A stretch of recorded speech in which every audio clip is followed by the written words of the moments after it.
There are two things, and I will use the sentence my buddy BGS has said since we started talking about Caitlin Clark coming in the WNBA. There are two things the WNBA loves to sell more than its basketball: drama and clothes. Those are the two only things that's kept them afloat. Now with Caitlin Clark in the league and everybody wanting to take her out, you got more drama than ever, which brings you more eyes, which takes the focus off of basketball play. Everybody wanted to back Angel Reese. Why? Angel Reese cannot play basketball correctly. And until she proves me otherwise, even though she's having a couple of good games, until she proves me otherwise, I will not back Angel Reese. I've had people come to me telling me, you need to back her right now. No, I don't. I back the people that actually can play basketball. And Caitlin Clark can actually play basketball and wants to get better. And let me borrow this from Chris Dietz, and this is so true. The NBA pushes their stars to the forefront. These are our guys. The WNBA does the opposite. They finally got their big megastar for the first time in a while, and they're burying her under a sea of dirt. There has been no controversy with Caitlin Clark. Does she yell at officials? Of course. She's a basketball player. Everyone does And when that. she feels there's injustice to either her or her team,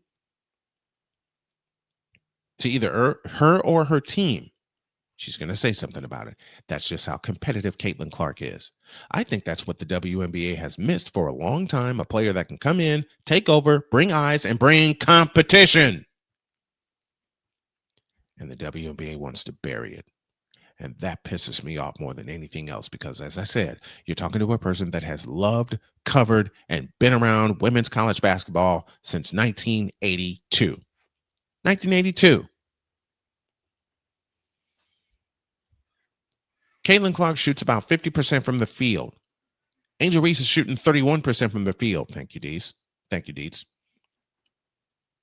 And doesn't even take advantage of the fact that she's a lefty and does nothing to improve her game. Nafisa Collier used Unrivaled to improve her game. Look at her now, MVP candidate. Caitlin Clark didn't participate in Unrivaled. She wanted to rest. She wanted to get her legs under her.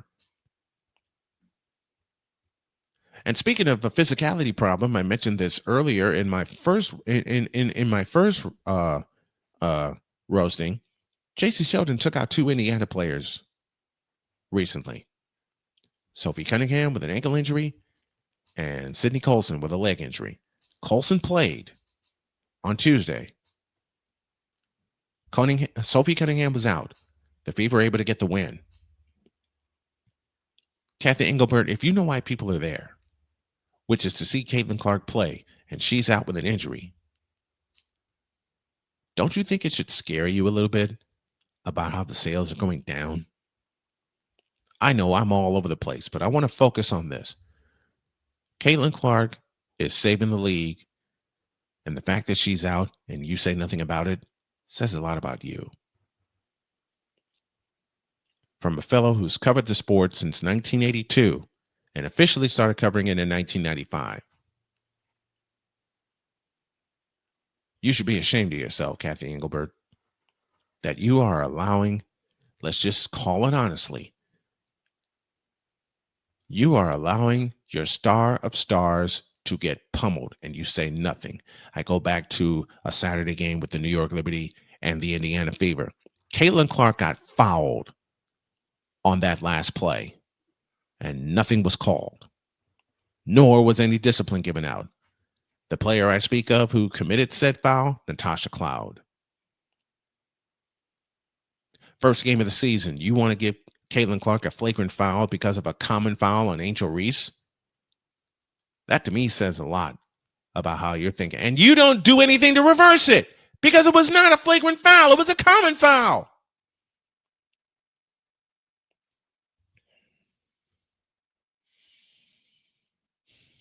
The WNBA is in serious trouble. Serious trouble. And they're not only going to lose money, they're going to lose players. they're going to lose contracts. And unless they do something to fix this bargaining problem that they have, this collective bargaining agreement, they're going to lose more than one season. And that's going to make Caitlin Clark walk away faster, not slower. Get out of here.